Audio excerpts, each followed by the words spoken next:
ఒకటే నిమిషం క్లియర్ చేస్తాను. ఒక విద్యార్థి నాయకుడు వచ్చి ఆయన అభిప్రాయం ఆయన చెప్పాడు, తప్పలేదు. కానీ ఎక్కడ ఏం మాట్లాడాలి అనేటువంటి విషయాన్ని తెలుసుకోవాలి. ఒకరికి ఒక సంఘానికి ఒకరు సహకరించుకోవాలి. అది లెఫ్ట్ రైట్ అని సంబంధం లేకుండా నిరుద్యోగులందరూ ఒకటి కావాలి, కార్పొరేట్స్ అందరూ ఒకటి కావాలి. ఈ పాయింట్ మీద నిలబడండి. కేంద్ర సర్కార్ మీద రాష్ట్ర సర్కార్ మీద కలిసి విద్యార్థులు ఒకరిలో కొట్లాడితే ఏమైనా సాధ్యపడుతుంది. కాబట్టి నేను 12 సంవత్సరాల నుంచి నిరుద్యోగుల తరఫున సంవత్సరానికి 2 కోట్ల ఉద్యోగాలు ఇస్తాను. నరేంద్ర మోడీ గారు మీరు అధికారంలోకి వచ్చి 13 సంవత్సరాలు నిండింది అంటే సంవత్సరానికి 2 కోట్లు అంటే 12 సంవత్సరాలు ఉంది. ఇన్ని కోట్ల ఉద్యోగాలు ఇచ్చారు మీరు. ఇక్కడ ఉన్నటువంటి నిరుద్యోగులకు కనపడుతున్నారా మనం క్వశ్చన్ చేయాలి. రెండోది, ఇక్కడ ఉన్నటువంటి రాష్ట్ర ప్రభుత్వం 2 లక్షల ఉద్యోగాలు ఇస్తున్నది.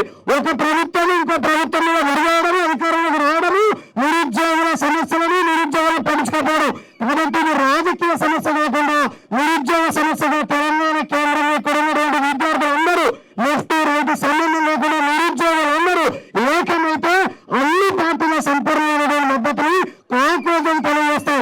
నెంబర్ 2, కాక్రోజులు చాలా మంది బొడ్డింకలని స్ప్రేలు పడతారు, ఇట్లా పడతారు, సంతరు పిచ్చోళ్ళు పోదు. నేను కూడా పెస్ట్ కంట్రోల్ కంపెనీలో పనిచేసిన చెప్పండి. కాక్రోజులు జిల్లా పురుగుల మంది ఉంటుంది, బోర్ కంపెనీ ఉంటుంది, bore company delta nitrogen chemical ఉంటుంది, కేఓ3 కెమికల్ ఉంటుంది. ఎన్ని కెమికల్ వేసినా చచ్చిపోయే కాక్రోజులకు తెలుసా?